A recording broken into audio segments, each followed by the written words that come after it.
रिंकी, क्या हुआ? क्या हुआ? उठो। क्या हुआ? ये लोग मिलके आपको डरा रहे हैं? कुछ नहीं होगा, आप तो बहुत स्ट्रॉन्ग गर्ल हो ना। Rinki is a brave girl. अरे लगेगा अभी पता भी नहीं चलेगा। हो गया, फिनिश हो गया, हो गया, हो गया। पायल, इन्हें उतार दो।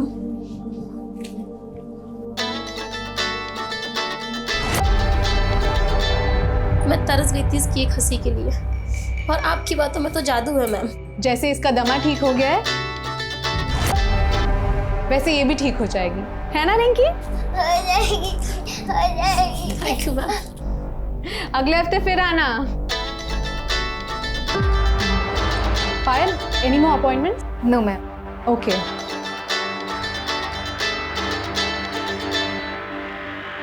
तुम थोड़ी देर वेट नहीं कर सकते क्या?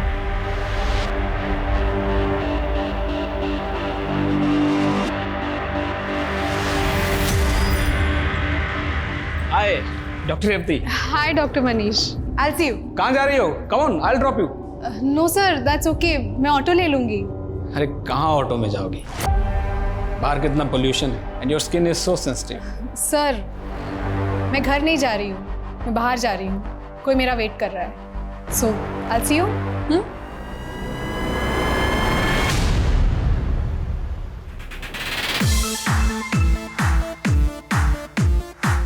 हे भगवान, ये लड़की भी ना कभी नहीं मेरी बात सुनती। जसप्रीत, जसप्रीत वॉल्यूम कम कर। उफ, ये लड़की भी ना। ओह मैडम, टी ब्रेक। म्यूजिक क्यों बंद किया? जस्ट चल मेरे साथ थोड़ा डांस कर।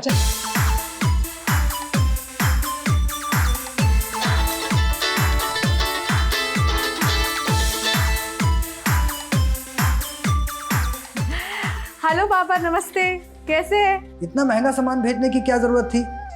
अरे अब छोड़िए ना। अब मम्मी पापा कंजूस होंगे तो बच्चों को तो उनके लिए शॉपिंग करनी पड़ेगी ना। अरे आप फोन दीजिए हमको और जाइए, ये कपड़े ना बदल कर आइए। मेरी माँ बाप की ज़रूरतें, उनकी छोटी छोटी खुशियाँ ही मेरी ज़िंदगी है। मेरा करियर मुझे अपने परिवार से दूर ज़रूर ले आया था, लेकिन उनकी अच्छाई हमेशा मेरे अंदर ही रही। जैसे पुण्य की परिभाषा सबके लिए अलग होती है, वैसे हर पाप की परिभाषा विचित्र होती है, और मेरा सामना ऐसे ही पाप से होने वाला था।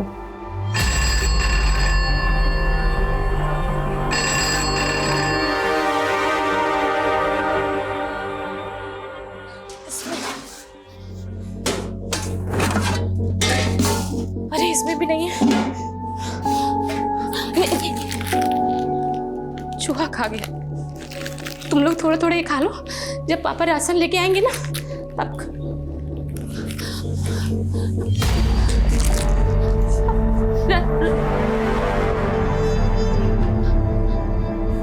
राशन लेने गए थे ना आप? घर में खाने का एक दाना नहीं है और आप राशन का पैसा दारू में उड़ा के आ गए। अरे कैसे आदमी है आप? बच्चे हमारे कल से भूखे हैं और आपको कोनो बात का फिक्र नहीं है। हाँ? अरे जिंदगी बर्बाद करके रख दी है आपकी इस दारू ने। अरे जिंदगी तो तुमने बर्बाद की हमारी, मनहूस कहीं की। हम मनहूस है और आप कहाँ हैं? अरे आप तो इस काबिल भी नहीं कि कोई आपको काम पे रख ले। साला हमसे डबल लड़ाएगी तो।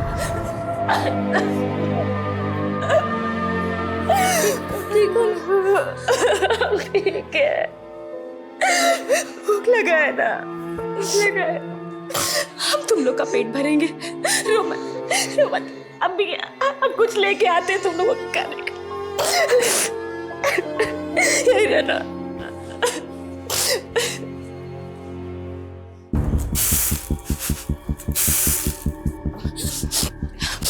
जमुनिया बहन, हमको 500 रुपए उधार दे दो बहन। हमारे घर में एक दाना नहीं है खाने को, हमारे बच्चे भूखे हैं। थोड़ा थोड़ा करके हम तुमको 2500 रुपया उधारी दे चुके हैं। अब अगर 1 रुपया भी हमने तुमको दिया ना तो हमारा आदमी हमको जान से मार देगा। पैसा नहीं तो बहन थोड़ा चावल दे दो, चीनी दे दो, हमारे बच्चे भूखे हैं कल से। हम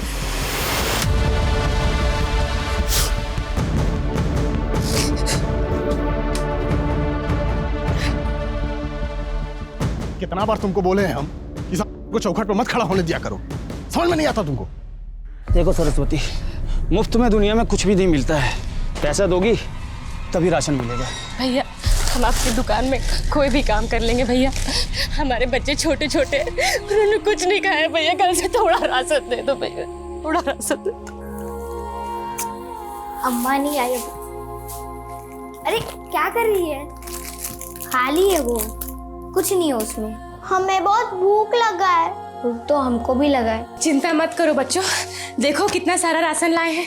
आओ, दाल है, चावल है। आज हम दाल भात खाएंगे। हाँ, आज तुम लोग भरपेट दाल भात खाओगे। देखो बच्चों, अब तुम लोग बड़े हो रहे हो, तुम लोग को समझ में आ रहा होगा कि इंसान को 2 वक्त का रोटी जुटाने के लिए कितना संघर्ष करना पड़ता है। संघर्ष? ये क्या होता है मम्मी? संघर्ष का मतलब होता है सच्चाई और ईमानदारी का मेहनत। तुम लोग अपने पापा जैसे बिल्कुल मत बनना बच्चों। इतने काबिल बनना कि सच्चाई और मेहनत से अपना पेट भर सको।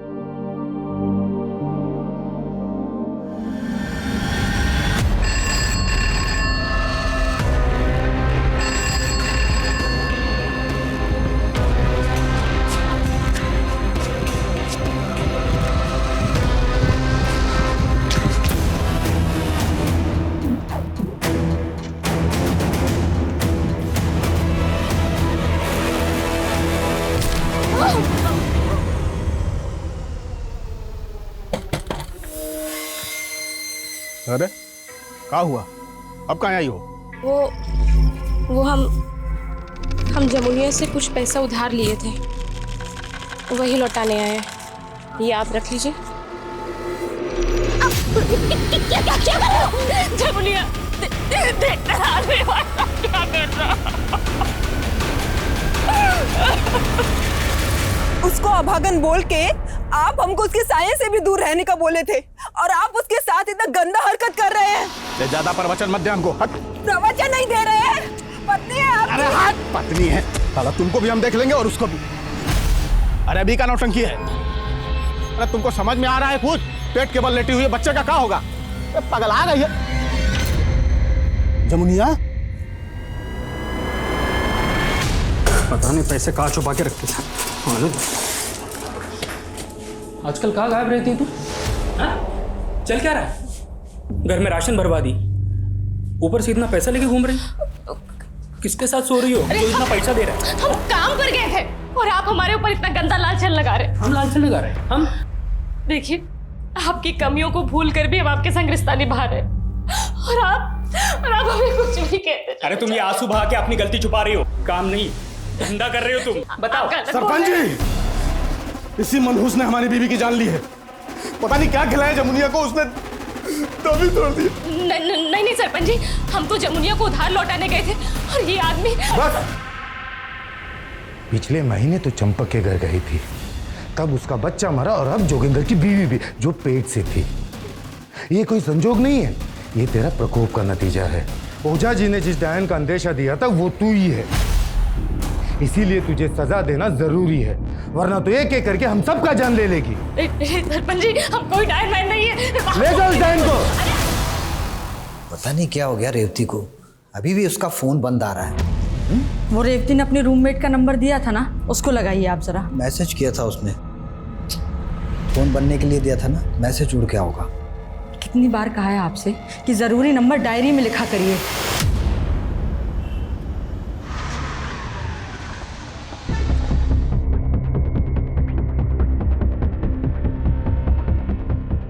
डॉक्टर रेवती 12 की शाम तक तो यही थी हॉस्पिटल में ड्यूटी पे। 13 को उन्होंने ऑफ लिया हुआ था, कल वो आने वाली थी, लेकिन ना वो कल आई और ना ही आज।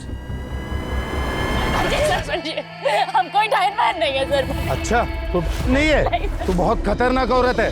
गांव वालों, आप लोगों को पता है बहुत सारे पैसे मिले हैं इसके पास से, तभी तो हम कहे कि तेरा परिवार का नक्शा कैसे बदल गया। धंधा करती है तू। नहीं सरपंच जी, हम कोई धंधा वंधा नहीं करते, हम तो बसंत भैया की दुकान पे काम करते हैं, उनसे पूछ लीजिए। क्या बोल रही है तू हमको? कब काम पे रखी है? अरे भैया झूठ मत बोलो, तुम ही बोले। अरे ये 1 नंबर की झूठी और मक्कार औरत है। नहीं सरपंच जी। अरे इसका पति भी शक करता है इस पे। ले जाओ इसे, पूरे गांव घुमाओ इसे। पापा मम्मी को बचा लो।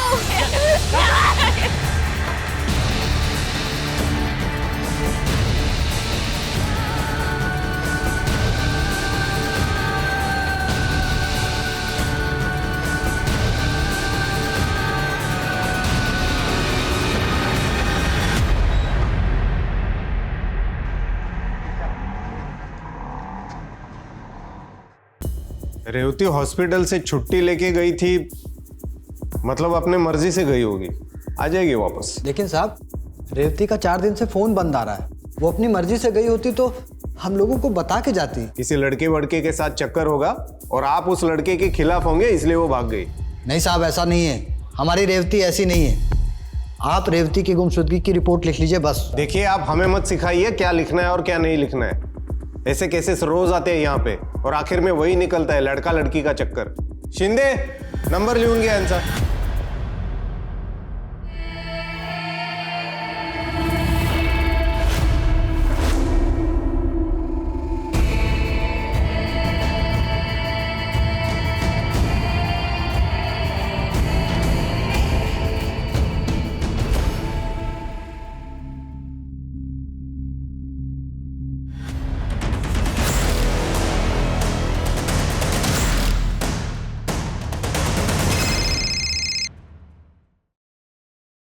हेलो,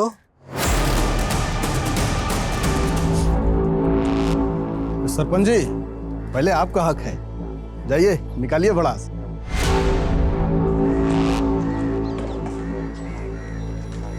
नहीं नहीं सरपंच जी हमको छोड़ दीजिए सरपंच जी। नहीं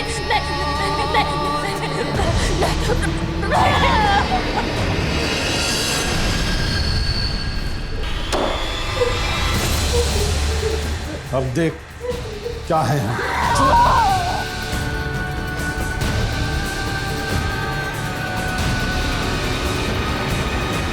आपने बोला था आपकी बेटी हॉस्पिटल से छुट्टी लेके अपने मर्जी से कहीं गई थी, तो फिर उसकी लाश यहाँ से 25 किलोमीटर दूर आर्य रोड में कैसे मिली? ये रेवती वहां किसके पास गई थी जिसने उसका रेप कर दिया? हाँ, रिपोर्ट में तो वही लिखा है। फिलहाल उसकी लाश आपको सौंप रहे, यहाँ पे साइन कर दीजिए। आप लाश को सौंप के केस को रफा दफा करना चाह रहे हैं? मैं ये लाश तब तक नहीं लूंगा जब तक आप दोषी को ढूंढ नहीं लेते। मुझे इंसाफ चाहिए। रेवती के पिता के इस कदम से जल्द ही ये केस मीडिया में छा गया और पुलिस महकमे में गहमा गहमी का माहौल पैदा हो गया, जिसके बाद खुद डीसीपी को इस केस में उतरना पड़ा। डॉक्टर रेवती के माता पिता की गुहार पर जल्द ही ये केस क्राइम ब्रांच को सौंप दिया गया और रेवती की लाश का सेकंड पोस्टमार्टम किया गया। सेकंड पोस्टमार्टम रिपोर्ट में भी यही मेंशन है। विक्टिम का और कत्ल हुआ 12 अगस्त को और आर्य रोड को उसकी बॉडी मिली 18 अगस्त को। और विक्टिम की बॉडी पर कोई डीएनए नहीं मिला। सर, विक्टिम के पेरेंट्स के मुताबिक हॉस्पिटल वालों ने उन्हें बताया था कि रेवती हॉस्पिटल का सारा काम खत्म करके 12 अगस्त को वहीं से शाम को निकली थी। हॉस्पिटल से शुरू करें। विक्टिम के पेरेंट्स बाहर अपनी बेटी को इंसाफ मिलने का इंतजार कर रहे हैं। I think we should start with them. नमस्कार, बैठे रहिए। देखिए, मैं समझ सकता हूं कि आप किस तकलीफ के दौर से गुजर रहे हैं। आपने अपनी बेटी खोई और हम आपकी उसी बेटी को इंसाफ दिलाना चाहते हैं, लेकिन उसके लिए हमें आपकी मदद की जरूरत है। क्या आप लोगों को किसी पर शक है? साहब, कहने को पहले भी हमारे पास कुछ नहीं था। बस हमारी बेटी को न्याय दिला दीजिए। आपकी बेटी को इंसाफ जरूर मिलेगा, ये मेरा वादा है। लेकिन उससे पहले मैं आप लोगों से गुजारिश करना चाहता हूं कि प्लीज आप अपनी बेटी का अंतिम संस्कार कर दीजिए। इल्तिजा है मेरी।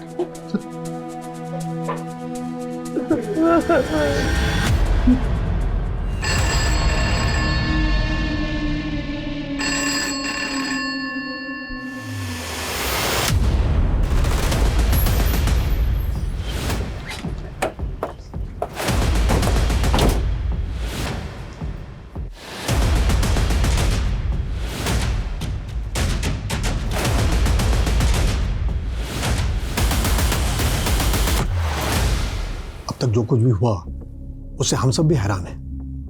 Doctor Revathi was a very bright doctor, बहुत अच्छा फ्यूचर था उसका। It's very difficult to imagine कि उसके साथ इतना कुछ हो गया। यानी प्रोफेशनल राइवलरी, कोई डिस्प्यूट, कोई झगड़ा? नेवर। वो तो हमेशा अपने काम से काम रखती थी।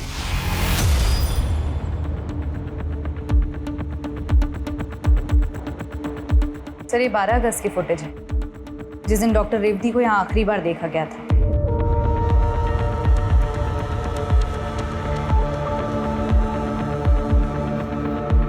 उस दिन डॉक्टर रेवती यहाँ से निकलने के बाद इस डायरेक्शन में गए। लेकिन सर उनका घर तो इस डायरेक्शन में है। वही तो जानना है कि डॉक्टर रेवती उस दिन यहाँ से फिर कहाँ गए। एक काम करो, हॉस्पिटल के बाहर का 12 अगस्त का सीसीटीवी फुटेज निकलो और रेवती के घर पे भी चेक करो। लेट्स सी क्या मिलता है। सर, उस दिन डॉक्टर रेवती को एक नर्स के साथ अपने केबिन से बात करते हुए बाहर देखा गया था। आखिरी बार डॉक्टर रेवती को उसी नर्स के साथ देखा गया। उस नर्स को बुलवाओ। नॉर्मल वर्क रूटीन के बारे में ही बात हुई थी, जैसे अगले दिन किस किस पेशेंट्स की रिपोर्ट्स आने वाली है, किसका अपॉइंटमेंट है। अगले दिन तो वो छुट्टी लेने वाली थी ना, फिर अगले दिन की अपॉइंटमेंट्स कैसे डिस्कस कर रही थी तुमसे? वो एक्चुअली 14 अगस्त के अपॉइंटमेंट के बारे में बात हुई थी। अच्छा ये बताओ कि डॉक्टर रेवती ने 13 को ऑफ क्यों लिया था और 12 को कहाँ गई थी? इसके बारे में मैं नहीं जानती। अगर तुम इस केस से रिलेटेड कुछ जानती हो और छुपा रही हो तो ये अच्छा नहीं है तुम्हारे लिए। मुझे उस दिन के रिलेटेड जो भी पता था मैंने आपको बता दिया। क्या उस दिन के अलावा कोई ऐसी बात है जो आपको बतानी चाहिए थी और आपने नहीं बताई? डॉक्टर रेवती का डॉक्टर मनीष के साथ कुछ इश्यू चल रहा था। तुम्हें तुम्हारी औकात दिखाने में, तुम्हें नीचे लाने में कोई बात नहीं। पता नहीं क्या समझती अपने आप, सीनियर जूनियर का कोई फर्क ही नहीं है। तो आपको लगता है कि डॉक्टर मनीष ने डॉक्टर रेवती के साथ? नहीं सर, मेरे कहने का ये मतलब नहीं था, पर हाँ डॉक्टर मनीष की नीयत डॉक्टर रेवती को लेकर कुछ ठीक नहीं थी। डॉक्टर मनीष कहाँ है अभी? जब रेवती के पेरेंट्स आए थे उसके बाद ही वो लीव पर चले गए।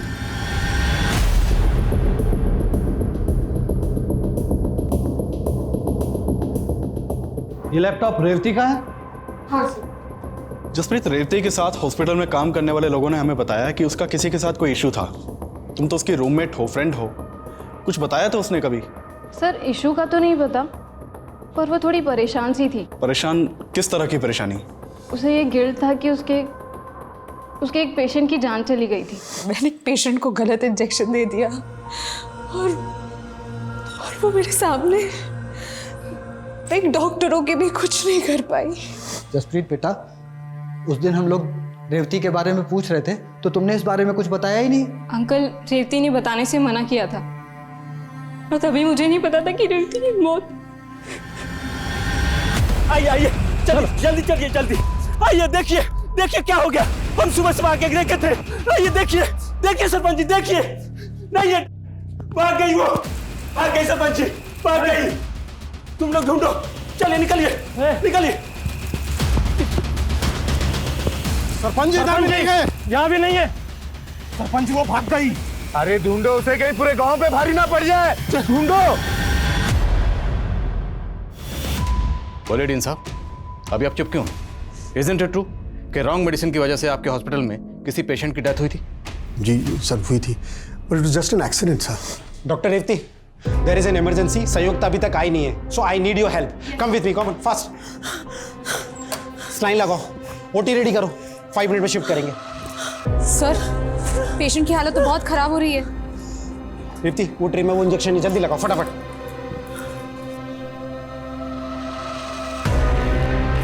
संयुक्ता कहाँ थी तुम यार? पेशेंट का प्रॉब्लम है।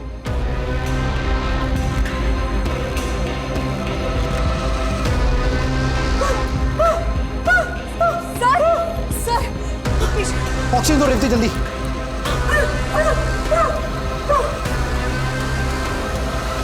ठीक है कर दिया रेवती तुमने?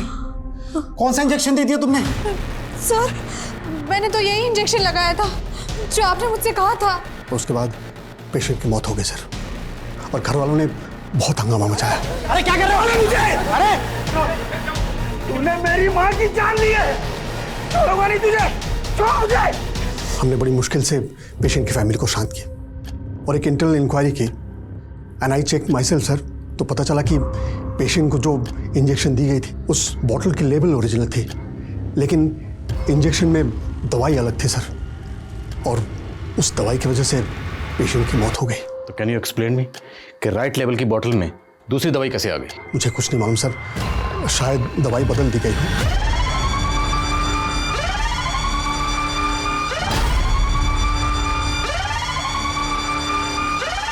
तो आपको ये तो मालूम होगा कि दवाई बदली किसने?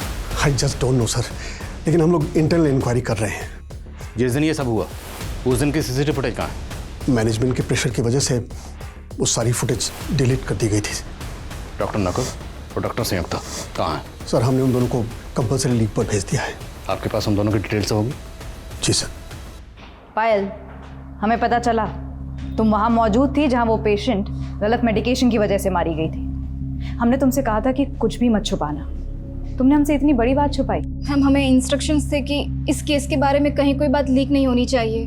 मैम, मुझे नहीं मालूम कि वो मेडिसिन किसने चेंज की थी, लेकिन मैंने खुद देखा था कि डॉक्टर रेवती ने डॉक्टर नकुल के कहने पर ही वो इंजेक्शन पेशेंट को दिया था।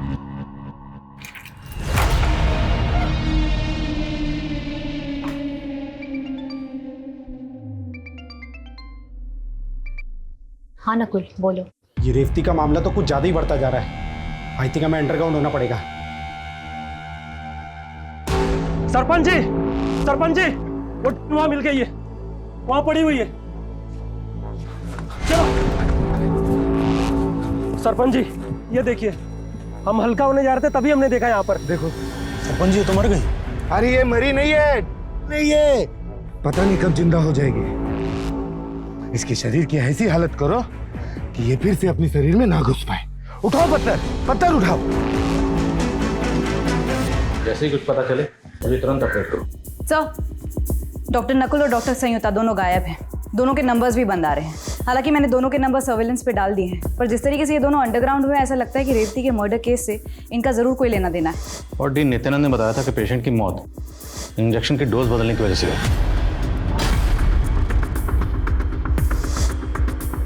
तो क्या डोज बदलने में इन दोनों को कोई हाथ हो सकता है? और जिस लेडी की मौत हुई थी उनके फैमिली मेंबर में से किसी ने डॉक्टर रेवती को जान से मारने की धमकी दी थी। तूने मेरी माँ की जान ली है, छोड़ूंगा नहीं तुझे। क्या डॉक्टर रेवती उसकी नफरत का शिकार हुई? जरा उस लड़के के बारे में पता लगाओ। सर, डॉक्टर मनीष का पता चल गया है, हमने उसको कस्टडी में ले लिया है। मैंने रेवती के साथ कुछ नहीं किया। पहले कुछ दिखा रहे हैं, जरा देख लो, फिर बात करते हैं।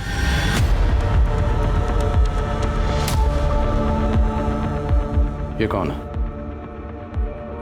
12 अगस्त को जिस वक्त जिस डायरेक्शन में रेवती गई, उस वक्त उसी डायरेक्शन में तुम उसके पीछे गए, क्यों?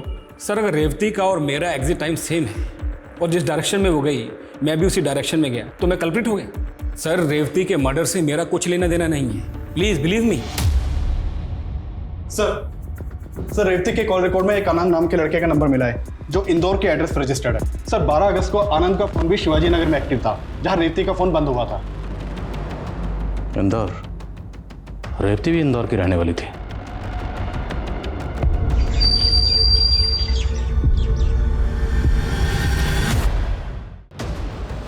ये आनंद है सर, ये रेवती के साथ पढ़ता था। क्या आनंद का रेवती के साथ अफेयर था? नहीं सर, रेवती और आनंद तो अच्छे दोस्त थे। हमें कभी ऐसा नहीं लगा कि इन दोनों का अफेयर था। पर यह लड़का आनंद लगातार आपकी बेटी के टच में था, उसे बार बार फोन करता था, यहाँ तक कि आपकी बेटी से मिलने यहाँ मुंबई भी आता रहता था। आप लोगों को इस बारे में कुछ भी नहीं पता? नहीं सर। सर आनंद को ले आए हैं, इंटेरोगेशन रूम में है। सर मैं प्यार करता था रेवती से, उसके लिए जान भी दे सकता था। मैं उसकी जान कैसे ले सकता हूँ सर? रेवती का कत्ल हुआ 12 अगस्त को और उसका फोन शिवाजी नगर में 12 अगस्त को स्विच ऑफ हुआ। अब तेरा फोन 12 अगस्त को शिवाजी नगर में एक्टिव था। कैसे? क्या करा था वहाँ पर? शिवाजी नगर में मैं रेवती से मिलने वाला था, लेकिन हम फिर मिले नहीं। मिलता कैसे? उससे पहले तुमने उसे मार जो दिया। नहीं सर, मैं सच कह रहा हूँ। मैंने और रेवती ने गोवा जाने का प्लान किया था। फिर वो मुझे शिवाजी नगर में एसवी रोड में मिलने वाली थी। ना तो वो आई और ना ही उसका फ़ोन लगा। मैंने उसके हॉस्पिटल में भी फ़ोन किया था, तो पता चला कि वो वहाँ से निकल गई है। और तेरे साथ गोवा क्यों जाने वाली थी? सर अपसेट थी, हम एक साथ टाइम स्पेंड करना चाहते थे। सर, ये आनंद जितना सीधा लग रहा है उतना सीधा है नहीं। अगर आनंद के पास डॉक्टर रेवती के कत्ल और मर्डर का कोई मोटिव है तो डॉक्टर मनीष भी पीछे नहीं है। और उधर डॉक्टर नकुल, डॉक्टर संयुक्ता, ये दोनों भी गायब है। तो ये रेप और कत्ल आखिर किसने किया? उस लेडी की फैमिली का क्या हुआ? उसकी गलत डोज की इंजेक्शन की वजह से डेथ हुई थी। सर, उस लेडी की मौत के बाद पूरी फैमिली अपने नेटिव गांव सतारा शिफ्ट हो गई और वो आदमी नवीन जिसने रेवती को धमकी दी थी, वो 12 अगस्त को सतारा में ही था। लेकिन हॉस्पिटल की लापरवाही की वजह से उनके फैमिली मेंबर की डेथ हुई, तो हॉस्पिटल के ऊपर कोई केस नहीं किया, कोई कंप्लेंट नहीं की और गाँव वापस चले गए। हाँ सर, क्योंकि हॉस्पिटल वालों ने पैसे देकर उनका मुंह बंद कर दिया था। ये हॉस्पिटल? सर मैंने रेवती के कॉल रिकॉर्ड चेक किए। लगभग पिछले 6 महीने से रेवती का फोन हर फ्राइडे को शिवाजी नगर में एक्टिव रहता था। लेकिन सर एक अजीब बात है, 12 अगस्त जिस दिन रेवती का मर्डर हुआ था उस दिन फ्राइडे नहीं था, लेकिन रेवती का फोन ये देखिए सर, यहाँ शिवाजी नगर में ही एक्टिव था। तो अगर उसका फ़ोन हर फ्राइडे को शिवाजी नगर में एक्टिव रहता था तो फिर 12 अगस्त को शिवाजी नगर में क्यों गई थी? सर मैंने रेवती की रूममेट जसप्रीत से भी बात की। उसने बताया कि रेवती हर फ्राइडे को एक एनजीओ में जाती थी जो शिवाजी नगर में है। और सर मैंने रेवती का सोशल मीडिया अकाउंट भी चेक किया। सर रेवती अपने सोशल मीडिया अकाउंट के थ्रू गरीब बच्चों के लिए फंड रेजिंग और डोनेशन कैंपेन्स भी चलाती थी। ये देखिए सर, यहाँ काफ़ी गरीब बच्चों के साथ उसके फोटोज भी हैं। मेरा सवाल अब भी वही है कि अगर रेवती शिवाजी नगर वाले एनजीओ में सिर्फ फ्राइडे को जाती थी तो 12 अगस्त को एनजीओ में क्यों गई? उस दिन तो फ्राइडे नहीं थी। एनजीओ से कंफर्म करो, क्या 12 अगस्त को रेवती एनजीओ में आई थी? चलो।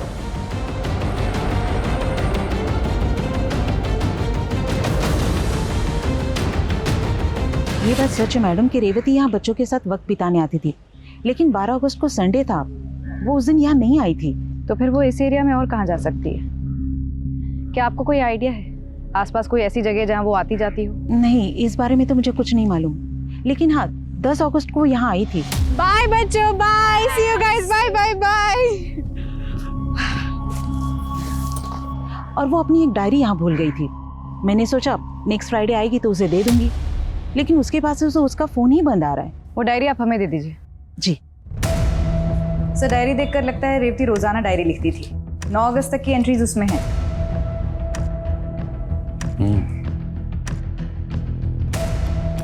जिंदगी तो इतनी बड़ी सजा भी है। मैंने सोचा ना था, काश मैं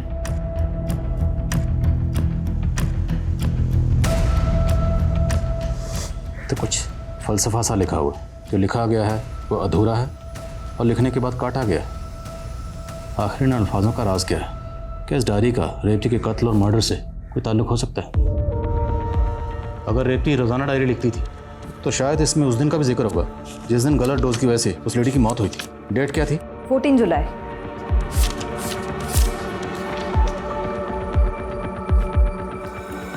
तो आज कुछ लिखने का मन नहीं कर रहा, पर सोच रही हूँ कि शायद लिखने से कुछ मन का बोझ हल्का हो जाए। मेरे मन से ये ख्याल जा ही नहीं रहा है कि मेरे हाथों एक मासूम औरत की जान चली गई, लेकिन इसकी दोषी मैं नहीं हूँ। ये साजिश है। आखिर मेरा कसूर क्या था? सिर्फ इतना कि मैं एक अलग कम्युनिटी से बिलोंग करती हूँ। उन्होंने इस बात का बदला लिया मुझसे। अरे वाह, एक और प्रमोशन। ऐसा क्या जादू कर दिया तुमने मैनेजमेंट पे जो तुम पे इतना मेहरबान हो रहा है? हाँ? ये कोई जादू नहीं है, मेरी काबिलियत है, मेरा डेडिकेशन है। लेकिन आप लोग उसे कहाँ? एक्सक्यूज मी, तुम तो डॉक्टर बनने के भी लायक नहीं हो, लेकिन तुम्हारी कम्युनिटी के स्टूडेंट्स को ना इतनी रियायत मिलती है कि कम नंबर लाकर भी तुम्हें डॉक्टर डिग्री मिल गई। पर और डिग्री मिलते ही अपना उसने का जादू चलाना शुरू कर दिया। तभी तो डॉक्टर मनीष तुम पे इतना फेवर करता है ना। अब दोनों की सोच उतनी ही घटिया है जितनी डॉक्टर मनीष की। खैर, वक्त बता देगा कि ईमानदारी कभी नहीं हारती। वक्त जरूर बताएगा, लेकिन हमें नहीं, तुम्हें। देख लेना। चलो। इस डायरी में तो इस बात का जिक्र है कि इंजेक्शन की डोज डॉक्टर नकुल और डॉक्टर संयुक्ता ने बदली थी। यस सर, हम डॉक्टर नकुल और डॉक्टर संयुक्ता के बारे में पता ही कर रहे थे कि डॉक्टर संयुक्ता का फ़ोन अक्सर पुणे में एक्टिव रहता है, ये पता चला। और उसके दूर के मामा भी पुणे में रहते हैं। उठाओ। जा।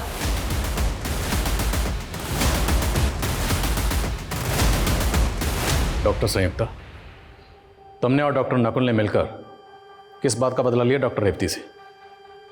ऐसी भी क्या नफरत थी तुम दोनों को उससे? नफरत तो थी सर, लेकिन हमने उसको नहीं मारा। सर, उसने कम नंबर लाकर कोटा से एडमिशन ले लिया और फिर वो हमसे आगे निकल रही थी। बस इसी नफरत में नकुल उसको फंसाना चाहता था। मैं इसमें बिल्कुल इन्वॉल्व नहीं हूँ सर। तो वह दवाई नकुल ने बदली थी? क्या कर रहे हो नकुल? कुछ नहीं, बस सोच रहा था कि डॉक्टर रेवती का घमंड कैसे तोड़ा जाए। मतलब? लेकिन जब वो हादसा हुआ तो मुझे रियलाइज़ हो गया कि वो दवाई नकुल ने ही बदली थी। मैं इसमें इन्वॉल्व नहीं हूँ सर। डॉक्टर नकुल इस वक्त कहाँ है? 2 महीने से ऊपर गुजर गया आदिल। इस केस में आखिर चल क्या रहा है? सर, हम डॉक्टर रेवती से जुड़े हर एंगल की तहकीकात कर रहे हैं, बट एज ऑफ नाउ हमें कोई स्ट्रॉन्ग एविडेंस नहीं मिला है। पहले हमें लग रहा था कि डॉक्टर नकुल का इस केस से स्ट्रॉन्ग कनेक्शन होगा, इसलिए उसे जयपुर एयरपोर्ट से अरेस्ट भी किया गया। हालांकि वो ये तो मानता है कि इंजेक्शन की दवा उसने बदली थी, पर सर डॉक्टर नकुल का डॉक्टर रेवती के रेप और मर्डर से कोई कनेक्शन नहीं मिला। सब कुछ बहुत प्लानिंग के साथ किया गया है सर। ऐसा लग रहा है जैसे क्रिमिनल ने हमारे लिए कोई क्लू नहीं छोड़ा। देखो, मैं लोकल पुलिस से शिवाजी नगर एरिया का क्राइम डाटा एनालाइज कर रहा था। इनकी रिपोर्ट काफ़ी सरप्राइजिंग है। I think you should have a look at it once. Sure sir. जय हिंद।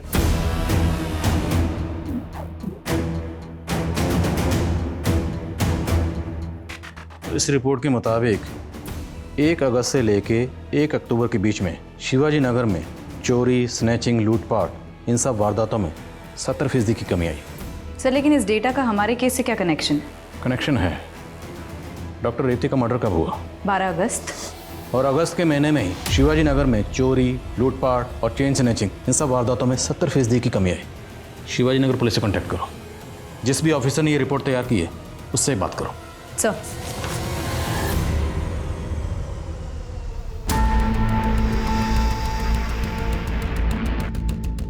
जैसी रिपोर्ट आती है मुझे अपडेट करो।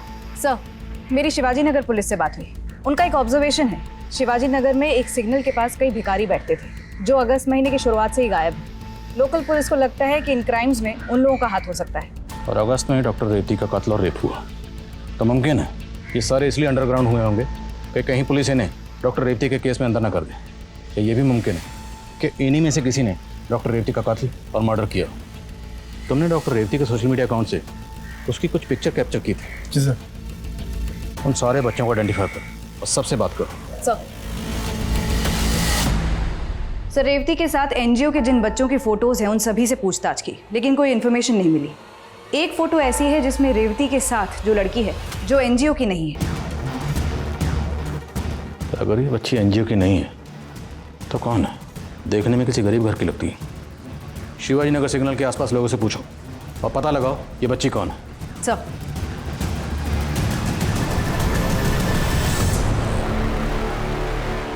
इस छोटी बच्ची के बारे में कुछ जानते हो? साहब, इस बच्ची को तो मैंने कई बार देखा है। वो पास के सिग्नल पे, वहाँ पे जो गाड़ियाँ रुकती थी ना, उनको अपने छोटे मोटे सामान बेचा करती थी। ये बता सकते हो कि बच्ची अभी कहाँ मिलेगी? साहब, इतना तो नहीं पता, लेकिन हाँ, इस बच्ची का एक बड़ा भाई भी है जो कि जड़ी बूटियाँ बेचा करता था एक वैन में। और इसका और इसके बड़े भाई का काफ़ी दिनों से कोई अता पता नहीं। इस बच्ची और इसके भाई के बारे में कुछ और जानते हो? साहब, इतना तो नहीं पता, लेकिन हाँ, इतना बता सकता हूँ कि ये झारखंड के रहने वाले हैं, फूलपुर गाँव के।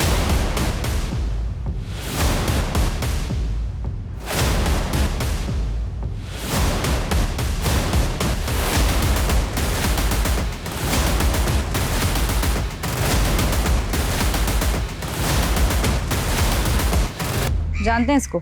मैम, ये तो हमारे गांव की रानी जैसी दिखती है। हमारे गांव में रहती थी। घर कहाँ है इसका? मैम, 7 साल पहले जब इसकी माँ की हत्या हुई थी उसके बाद से ये, इसका भाई और उसका बाप विनायक सब गायब हैं। पिछले महीने तो चंपक के घर गई थी, तब उसका बच्चा मरा और अब जोगिंदर की बीवी भी जो पेट से थी। ओझा जी ने जिसका अंदेशा दिया था वो तू ही है। सरपंच जी, तो मर गई? क्या? रानी की माँ और लाश मिली थी उसकी? किसने मारा था उसे?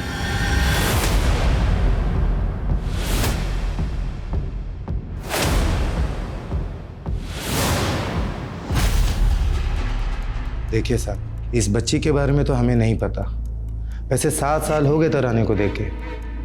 अब इस वक्त उसके पिताजी, उसके भाई कहाँ रहते हैं हमें कुछ नहीं पता। लेकिन हमें पता है कि 7 साल पहले आपने रानी और उसके परिवार के साथ क्या किया था। आप ये बताइए, रानी का भाई और उसका बाप विनायक कहाँ है? देखिए, ये सब तो हमें नहीं पता, लेकिन हाँ, कुछ दिन पहले तक हमें बार बार फोन आता था।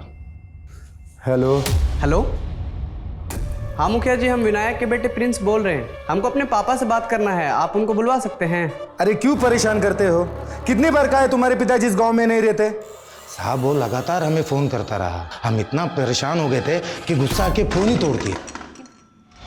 जिस नंबर से आपको बार बार फोन आ रहा था वो नंबर दीजिए। क्या है ना, पुराना फोन था तो सामने वाले का नंबर नहीं आता है। वो फोन कब आया था, किस दिन आया था, कितने बजे आया था, ये तो याद होगा ना आपको? सर, सरपंच को जिन जिन डेट्स पर रानी के भाई का फोन आया था उनमें से मैंने 3 नंबर्स आइडेंटिफाई किए हैं जो शायद रानी के भाई के हों। थाने बुला लूं तीनों को?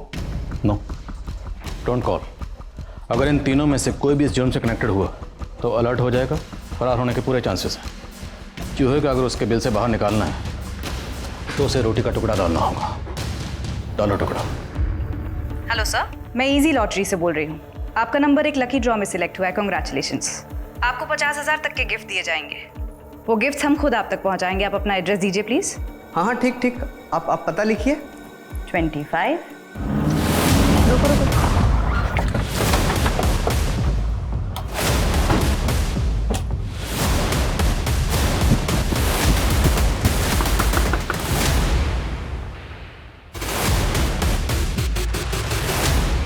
डॉक्टर रेवती को जानती हैं? दीदी दीदी दीदी ये पेन ले लो ना। नहीं नहीं, खड़ी हो खड़ी हो। कितने के है ये पेन? 50 रुपए के। ये ले 100 रख, और ये पेन भी तू रख, ठीक है? तूने कुछ खाया? वो बहुत अच्छी थी, हमेशा दूसरों की मदद करती थी। अच्छा ये बताओ, तुम्हारे मम्मी पापा कहाँ हैं? मेरी माँ नहीं है, वो मर गई। मेरी बहन से बहुत प्यार करती थी, हमेशा इसके बारे में ज़्यादा जानने की कोशिश करती थी। डॉक्टर रेवती तुम दोनों से पूरी हमदर्दी रखती थी, इनफैक्ट तुमसे तो बहुत प्यार करती थी। तो डॉक्टर रेवती के इस प्यार से, इस हमदर्दी से किसी को क्या प्रॉब्लम थी? हमदर्दी दिखाती थी, यही प्रॉब्लम थी। यही हमको अच्छा नहीं लगता था। मतलब? दीदी दीदी मेरी सहेली बहुत बीमार है, हमें आपकी मदद चाहिए। उसको अस्पताल लेकर जाना पड़ेगा। मैं गाड़ी लेके आई हूँ आपको लेने के लिए। आप जल्दी चलिए ना, वो बहुत बीमार है उसको। ठीक है चलो चलो।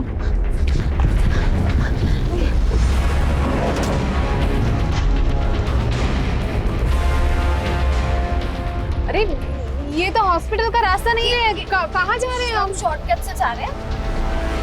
वैन रोको। लो भैया। वो रानी से जब आखिरी बार मिली तो हमने देखा मोबाइल, फोन, पर्स सब कुछ चुरा के बेच दिया, तो 10,000 तो हो जाएगा। ये ले, सारा सामान पकड़ और गाड़ी में जाके बैठ जा। अब जाना। महज 10,000 रुपयों के लिए डॉक्टर रेवती का कत्ल कर दिया? क्यों? सिर्फ इसलिए कि तुम्हारी बहन से प्यार करती थी, तुम दोनों से हमदर्दी रखती थी। उससे पहले जो तूने इतनी चोरियां की, वो किसकी हमदर्दी का बदला था?